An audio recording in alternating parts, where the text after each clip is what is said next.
The United States certainly has a long history of enforcing sanctions on other nations with the recent moves overseas against Russia. KWW reporter Emily Moss today speaking with, a local expert to find out if sanctions can truly be successful, particularly, Emily, when you're dealing with someone like Putin who clearly doesn't care if the sanctions hurt his own people. Tell us what you found out.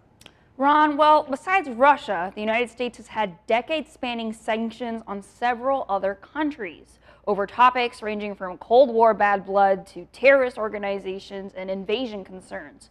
With the recent major sanctions against Russia, I spoke with an expert about what makes these different from the ones from the past.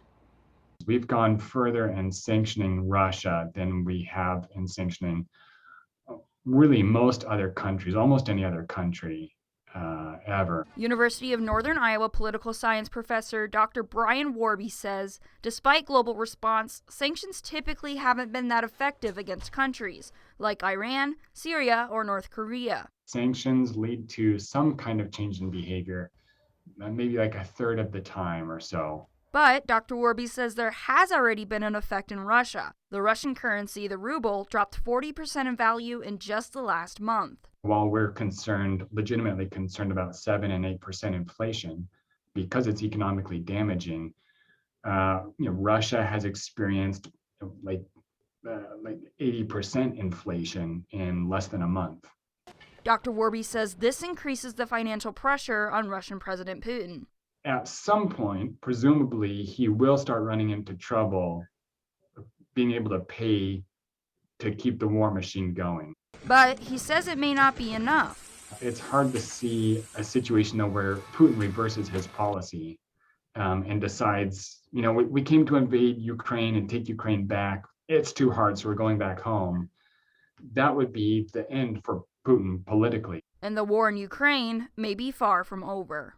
The only course of action he has that doesn't lead to his political downfall and potentially the Russian people turning on him and executing him, he has to go through with it and just hope that by some miracle he actually manages to win the war.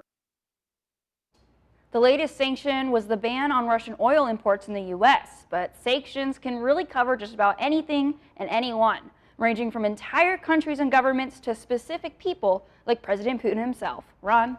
Emily, thanks for the update tonight. Historically, this is very interesting because, Switzerland has always been neutral in the past, but even Switzerland, the Swiss, recently joined the EU's sanctions on Russia. And for example, Dr. Warby at UNI says that was a huge surprise to him and other experts who have been following this conflict.